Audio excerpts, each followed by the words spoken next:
Hello friends, आप सभी का स्वागत है आपके अपने यूट्यूब चैनल केजीएम ग्रुप पर।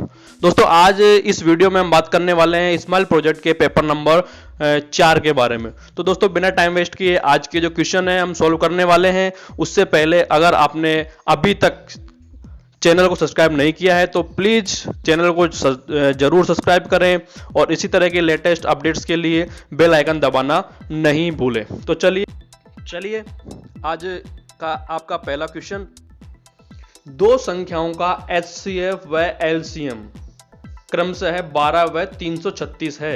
यदि एक पूर्णांक 48 है तो दूसरा पूर्णांक ज्ञात कीजिए। दोस्तों, इस क्वेश्चन में हमें दो संख्याएं हैं, उन दोनों संख्याओं में से एक संख्या एक पूर्णांक 48 दिया हुआ है, जबकि उन दोनों संख्याओं का लैसेप और मैसेप एचसीएफ और एलसीएम दिया हुआ है। तो यहाँ पर चार चीजें हमारे सामने है, दो संख्याएं और उन दोनों संख्याओं का लैसेप और मैसेप। तो इन चारों चीजों में एक संबंध होता है, एक सूत्र होता है जिसको हमें ध्यान रखना है। वो क्या है कि पहली संख्या इंटू दूसरी संख्या बराबर उनका लैसेप इंटू उनका मैसेप।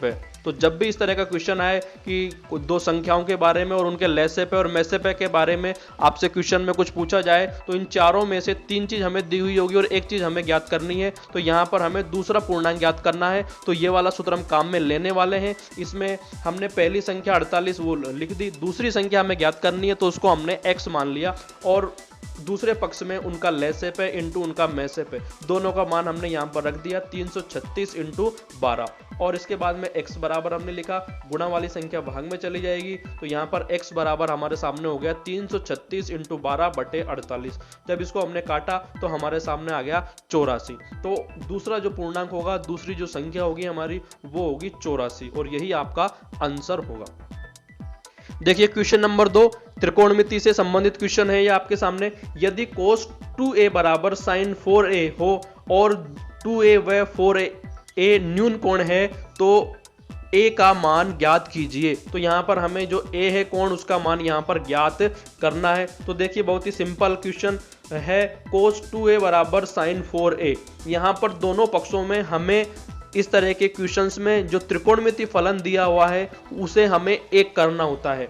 तो यहाँ पर एक तरफ कोस दिया हुआ है और दूसरी तरफ साइन दिया हुआ है, तो हम दोनों त्रिकोणमितीय फलनों को एक करने वाले हैं। तो देखिए एलएचएस में कोस है तो हमने आरएचएस में कोस कर लिया। कोस कैसे कर लिया, साइन 4a को आप यहाँ साइड में देख सकते हैं, जो साइन 4a है इसको हम कोस 90-4a लिख सकते हैं, क्योंकि अगर पूरक कोणों के त्रिकोणमितीय अनुपातों की अगर हम बात करें तो कोस 90-a या कोस 90 थीटा बराबर होता है साइन थीटा। अगर कोस 90 थीटा है तो वो साइन थीटा में चेंज हो जाता है और यहाँ पर थीटा हमारे पास 4a है तो यहाँ हो गया साइन 4a।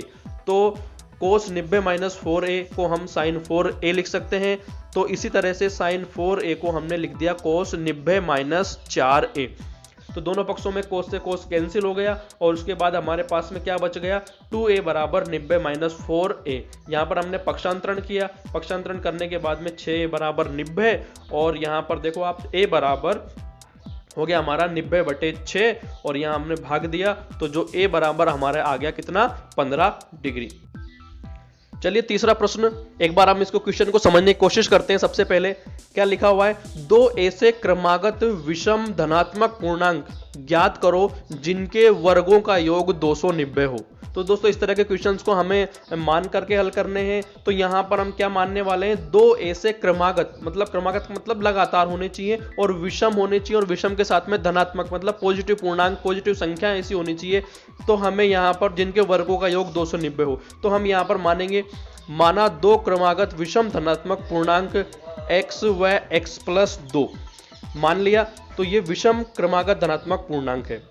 अब यहाँ पर क्वेश्चन के अनुसार हमने लिख दिया, प्रश्न अनुसार दोनों जो संख्याएं हैं उनके वर्गों का योग 290 हमें यहाँ करना है। तो प्रश्न अनुसार मैंने पहली संख्या x उसका वर्ग किया x² और साथ में दूसरी संख्या x+2 उसका वर्ग किया और दोनों का वर्ग करके दोनों को हमने यहाँ जोड़ दिया और जोड़ने के बाद में प्रश्न अनुसार हमें दिया हुआ है 290 है दोनों संख्याओं का वर्ग। इसके बाद हमने x+2 का होल स्क्वायर, इसको सूत्र a+b के होल स्क्वायर की तरह खोल दिया। तो ये a² + b² + 2ab।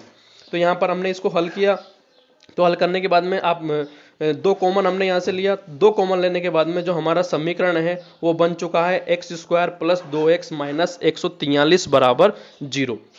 इसके बाद में हमें जो द्विघात समीकरण हो चुकी है यहाँ पर x में, तो यहाँ पर इसको हमें गुणनखंड करने हैं और गुणनखंड करने के लिए हम मध्य पद को विभक्त करने वाली जो विधि है वो काम में लेने वाले हैं। दोस्तों एक वीडियो इसके बाद में मैं पूरा इसी पे बनाने वाला हूँ कि अगर हमें किसी द्विघात समीकरण का गुणनखंड करना है तो वो गुणनखंड किस तरीके से हमें करना होगा, उसके लिए मध्य पद को विभक्त करके एक विधि है, तो वो पूरी विधि हम उसमें वीडियो में समझने वाले हैं। तो यहाँ पर हमने मध्य पद को विभक्त किया और विभक्त करके दो गुणनखंड हमारे पास आ गए x प्लस 13 और x माइनस 11 बराबर 0।